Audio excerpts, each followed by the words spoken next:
우주산업 그리고 방위산업 섞여 있는 뭐 ETF라든지 펀드라든지 이런 상품군의 선택을 장기적으로 하는 게 맞는 것 같습니다.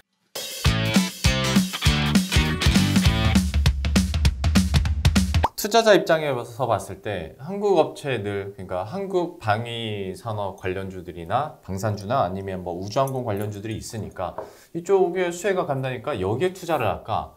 아니면 그래도 여전히 소위 대장주들은 미국 업체들이니까 미국 쪽으로 해외 투자를 해야 되나라는 좀 고민이 있어요. 그리고 아무래도 한국 업체는 변동성도 사실 큰 것도 사실이기도 하고 그렇죠. 쉽진 않은데 뭔가 친숙하긴 하고 미국 쪽은 기술력이 좋은 건 알겠는데 약간 내가 뉴스만 팔로우하기에는 정보가 너무 부실하고 좀 고민이 있거든요. 그렇죠. 이거 투자는 미국 투자와 한국 투자 중에서 선택하라면 어느 쪽으로 하시겠어요? 저는 미국 쪽으로 할 것 같아요. 첫 번째로, 이제 그 우주 산업 자체가 좀 장기적으로 봐야 되는, 중장기로 봐야 되는 테마이기 때문에 내 포트 내에서 중장기 투자를 해야 되거든요. 네. 그렇다고 하면 아까 말씀하신 변동이 큰 업체에 굳이 투자할 필요가 있겠느냐. 그리고 미국 업체들을 선택하려고 하는 가장 큰 이유 두 가지 정도를 말씀드리고 싶은데, 하나는 이제 기술력, 그리고 하나는 자본 조달 능력에 대해서 말씀드리고 싶어요. 기술력 같은 경우에는 이제 그 스페이스 클럽이라는 게 있거든요. 요게 이제 인공위성 그리고 발사장, 발사체 요 세 개의 요소를 다 갖춘 국가들 이야기하는데 요번에 뭐 한국이 이제 누리호 발사도 성공하고 하면서 요번에 이제 11번째로 이제 그 스페이스 클럽에 들어가기도 했습니다. 근데 뭐 가입하고 다 좋은데 후발주자라는 거예요. 그렇기 때문에 기술력 같은 경우에는 미국이 굉장히 앞서 있거든요. 그렇죠. 아까 앞에서 이야기했던 저궤도 위성 같은 경우만 해도 시장 점유율을 봐도 미국이 60%를 차지를 하고 있습니다. 지금까지 쏜 위성 개수로만 봐도. 근데 2위가 유럽이거든요. 유럽으로 가면 14%예요. 그러니까 이게 2위와의 격차도 굉장히 많이 벌어져 있어요. 그러네요. 그래서 대부분 저희가 이야기하는 뭐 스페이스X도 마찬가지고 우주산업 관련돼서 기술의 선두에 서 있는 기업들이 다 미국 기업들이기 때문에 기술력 측면에서 더 난 기업들이 있다고 하면 당연히 더 난 기업들을 선택을 하는 게 맞는 것 같고, 그리고 이제 아까 앞에서 말씀드렸던 이제 우주산업이 막 성장을 하기 시작했던, 급성장하기 시작했던 이유가 민간 자금이 들어오면서라고 말씀을 드렸었는데 한국도 마찬가지예요. 이 자금이 들어오지 않으면 그 산업 자체가 성장을 할 수가 없거든요. 자본 조달 능력 같은 경우에도 보면은 미국이 이제 벤처 캐피탈의 투자가 굉장히 활발하게 되어 있어요. 스페이스X 같은 경우에도 아까 자본 조달을 미국에서 굉장히 활발하게 했기 때문에 지금 이 자리까지 왔다고 말씀드렸거든요. 한국도 뭐 최근에 이제 벤처 캐피탈도 많고 자본도 많이 그쪽에 투입되고 있지만 미국과의 규모를 비교를 했을 때 비교하기가 좀 힘들다. 그렇기 때문에 이런 안정적인 기술력 그리고 자본 조달 능력 면에서 봤을 때 미국 주식을 선택하는 게 맞는 것 같아요. 그러면 자, 좁혀졌습니다. 만약에 방산주나 우주항공 산업에 관심이 있다면 미국 쪽 업체로 한번 투자를 해보자 했는데, 또 한 가지 이제 우리들의 고민은 그야말로 방산주가 대표적으로 뉴스에 한번 확 올랐다가 뉴스에 확 떨어지고, 위성 하나 쏘면 쏘기 전까지 막 올랐다가 발사체 떨어진과 동시에 주가도 같이 이렇게 떨어지고, 뭐 그러해서 쉽지 않은 업종군 중에 하나인데, 그러면 만약에 진짜 내가 미국 업체에 투자를 한다면 어떻게 전략을 짜야 될까? 이것도 사실 고민이에요. 한 기업에 올인하는 게 맞나 싶기도 하고. 뭐 아까 말씀하신 것처럼 한국 기업들이 뭐 누리호 관련돼서도 그런 비슷한 모습 보였고, 이번에 방산업체들의 수출 관련돼서도 막 뉴스들이 나오니까 이제 지금 들어가는 게 맞나? 그리고 많이 올랐으니까 이런 생각. 그거 생각할 때쯤? 그렇죠. 이미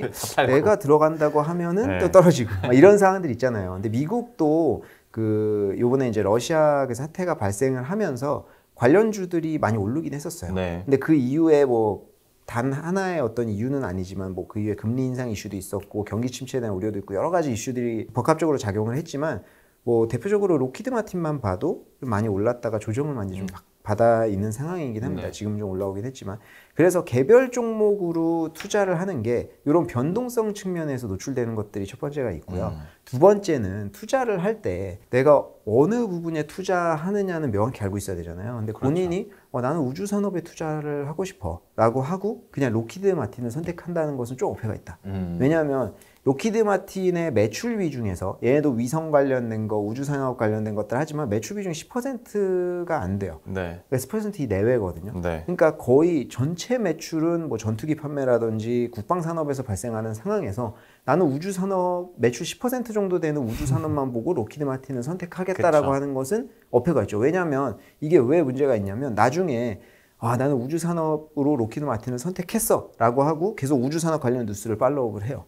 근데 전혀 관련이 없는 것을 느꼈을 때 네. 이게 좀 문제가 되잖아요. 그렇죠. 그렇다고 하면 이게 결국에는 지금 우주 산업 하나만 하는 기업들은 대부분 비상장 기업들이고 이렇게 매출이 섞여 있는 기업들이 많거든요. 네. 뭐 위성 관련된 것도 있고 사이버 보안 관련된 것도 있지만 이런 것들을 산업 전반적으로 투자를 하는 게 좀 맞는 것 같아요. 그렇기 때문에 우주 산업 그리고 방위 산업 섞여 있는 요 뭐 ETF라든지 펀드라든지 이런 상품군의 선택을 장기적으로 하는 게 맞는 것 같습니다. 사실 그리고 또 하나의 관점을 말씀드리면 우주항공은 미래 산업이잖아요. 네네. 근데 이게 커질 거라는 건 뭐 책이나 지금까지 내용들을 봤을 때 너무 자명한 사실인데 10년 후에 어떤 기업이 1등하고 있을지는 이걸 누가 알아요? 아, 그렇죠. 그렇죠. 네. 한국에서 개인 투자를 하신 지 다들 오래되셨어요. 그래서 네. 이런 거에 대한 아이디어는 다 갖고 계십니다. 그래서 뭐 이제 택배 산업이 엄청나게 클 것이라는 거 다 예상을 했겠죠. 왜냐하면 네. 본인들이 이제 택배 많이 시키고 하니까. 네. 근데 문제는 이제 그러면 택배 산업이 막 굉장히 크니까 네. 배달 박스에 대한 수요가 늘어날 것이다. 제지주. 그러면 어떤 제지주를 살 것인가? 네. 이때도 요거를 거기에서 최수혜를 본 기업들을 맞힌 사람이 과연 있을까라는 것도 좀 맞아요. 문제잖아요. 그래서 네. 그리고 그 박스에만 100% 온전하게 공헌하는 기업이 있을까? 뭐 이런 것들 맞아요. 굉장히 힘든 거잖아요. 네. 그렇기 때문에 이런 상황에서 예측을 하기보다는 산업이 성장한다고 하면 그 산업 자체에 투자하는 게 더 낫죠. 저희 너네 자산운용을 계속 그리고 제 방송을 계속 봐오셨던 분들은 김 팀장 또 빌드업하고 있구나라고 생각하실 수 있는데 이렇게 제가 계속 꼬치꼬치 캐묻는 이유가 우리 자산운용에서 우리 미국 S&P 우주항공앤 디펜스 ETF가 8월 26일에 상장을 하는데 하다 보니까 제가 유도신문을 했던 네네. 거고 너무 거기에 알맞게 얘기를 해주신 건데 이거 제가 홍보해 주세요라고 이사님께 부탁해서 이런 답변이 네. 온 게 아니라 실제로 미래 산업에 투자할 때는 이렇게 한 종목에 올인하는 것보다 진짜 산업에 맞습니다. 투자하는 게 맞는 거니까 여기에 대해서 홍보까지도 저희가 겸해서 잠깐 얘기를 해드렸는데 그럼 마지막으로 우주항공 산업에 투자하실 분들을 위해서 제가 어떤 투자 방법도 방금 전에 얘기는 해드렸습니다만 유의해야 될 사항도 분명히 있는 거니까요. 여기에 대해서만 한마디 좀 조언 부탁드리고 마치도록 하죠. 우주 산업 자체는 굉장히 초기 단계에 있어요. 저희가 이제 냉전 시대부터 해서 시작을 하면은 굉장히 뭐 먼 과거에서부터 시작을 하긴 했지만 네. 퀀텀 점프하기 시작한 거는 이제 막 시작을 했거든요. 네. 그렇다 보니까 우주 산업 자체에서만 매출이 발생하는 기업들은 대부분 비상장인 케이스들이 많아요. 그렇기 때문에 이런 산업의 초기 단계에 있는 산업은 그 어떤 100% 그 매출에서 기여를 하는 기업을 찾기가 굉장히 어렵거든요. 그렇기 때문에 산업 자체에 투자를 하는 것이 맞고요. 그리고 장기적으로 투자를 하는 게 맞는 것 같습니다.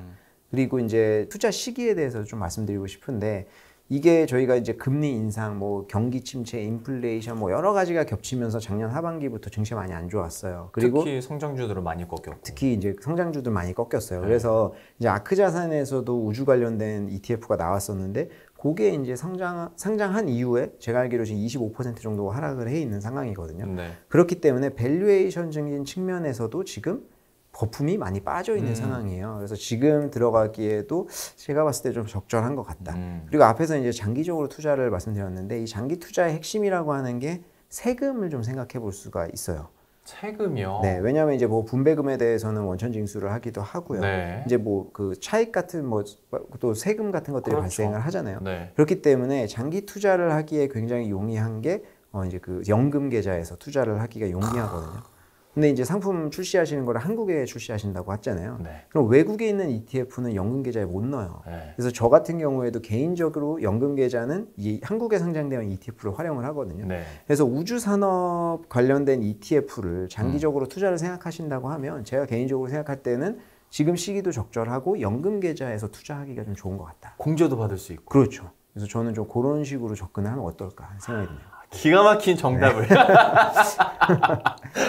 개인적으로 그렇게 네. 생각을 해서. 네. 우리 자산운용이 아니라 초상증권의 박상준 이사라는 네. 거를 여러 연대 두시고 이거는 제가 부탁을 한 적은 없잖아요. 이런 네, 분들에 그렇죠, 대해서. 그렇죠. 네. 근데 진짜로 들어보면 퇴직연금 이용해서 미국 업체에 직접 투자하는 것 자체가 사실 어려운 일인데 그렇죠. 미국에 있는 업체들 그것을 S&P에서 지수한 걸 우리가 추종하는 ETF가 다시 나왔다? 충분히 매력적일 테고 네. 연말에 공제도 받으시고 장기적인 관점에서 어떤 세금에 대한 부담도 줄일 수 있는 팁을 또 마지막에 얘기를 해주셨으니까 여러분들도 한번 참고하시면서 직접 투자에 녹여보시면 좋을 것 같습니다. 오늘 참 우주항공에 대한 전반적인 얘기 그리고 지금 뭐가 대세인지 어떻게 흘러가는지 얘기부터 어떤 투자 전략과 관련된 팁까지도 이렇게 얘기를 해주셨거든요. 오늘 초상증권의 박상준 이사와는 이 정도로 마무리 짓도록 하겠습니다. 오늘 말씀 고맙습니다. 네, 감사합니다.